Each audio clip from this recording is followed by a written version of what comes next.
Welcome to Electric Tommy's Guide on how to melee DPS Watchdog HM. I am Morgan, playing on my Juggerbrute. I will do my best to explain the fight from a melee DPS perspective. Watchdog is a cyclical fight. It runs through a repeating set of patterns. There are not phases so much as there are the patterns repeating until you get to burn.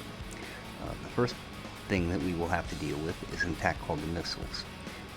An AoE attack, denoted by red circles, will go out on everybody in the raid. Everybody in the raid needs to avoid that by not standing in it. If you do end up getting clipped by it or standing in it, you will get a stack. If you get 5 stacks, you die. You see, we avoid the missiles. Next, we are going to get proximity bombs. The entire raid is going to get a set of circles around them, half one color, half the other. The floor is going to change colors. When the floor changes colors, if you match, don't move. If you do not match, you can move. See, blue is what comes up first. I can't move, so I pop a cooldown here in a second to avoid the incoming missile damage. And I wait for the phase to end. It will turn orange next, which means I can move. You see, I do. And we're going to attack him and stay out of the red to not pick up more damage. Now, we're going to bait our circles. The boss is going to cast Degauss here shortly. It's going to cause all the circles to drop off. These circles, when the boss is kited through them, give the boss a damage buff. We don't do such a good job of it here, but the orange folks on the other side of the room do. There will be 4 circles over there.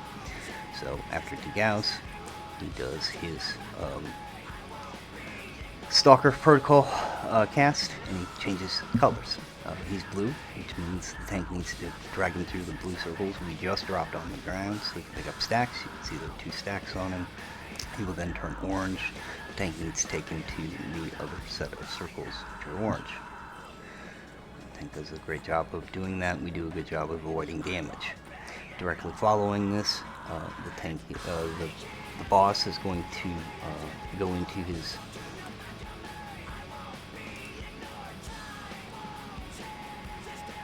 polarized beam attack.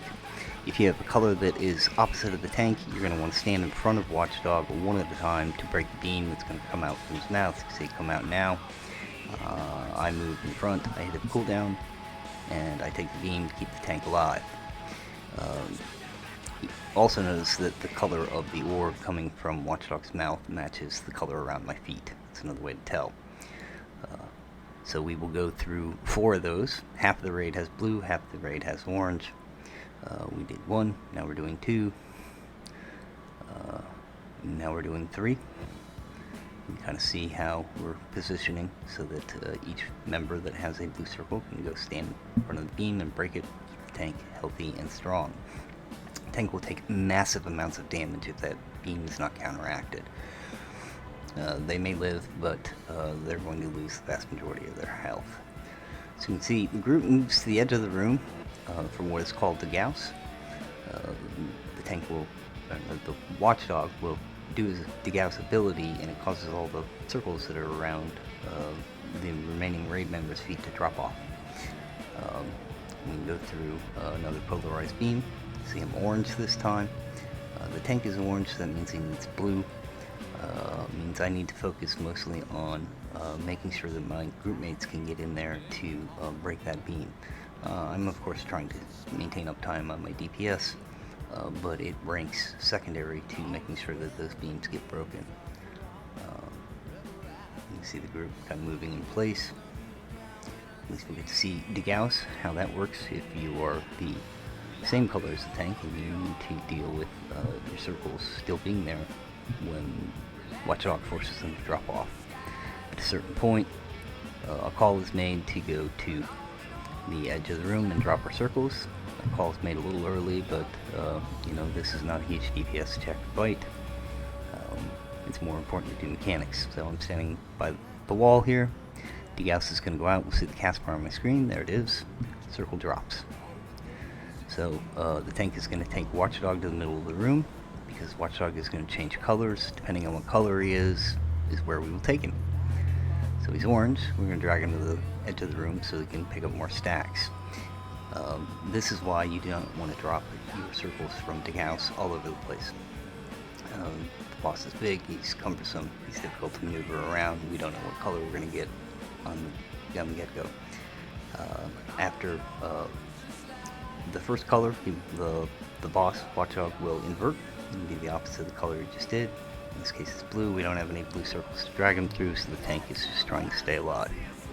We're getting very close to burn.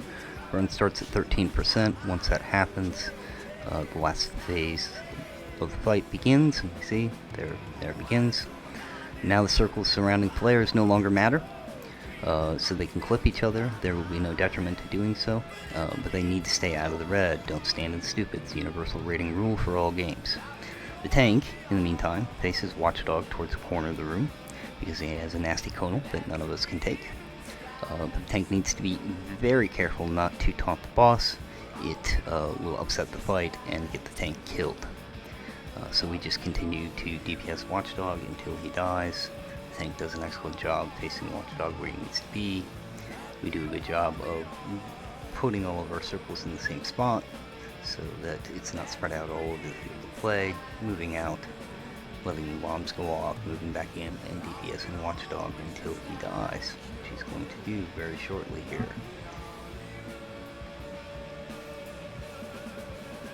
And that is basically the rushed explanation for how HM Watchdog gets done. Stay tuned for a more detailed video coming later.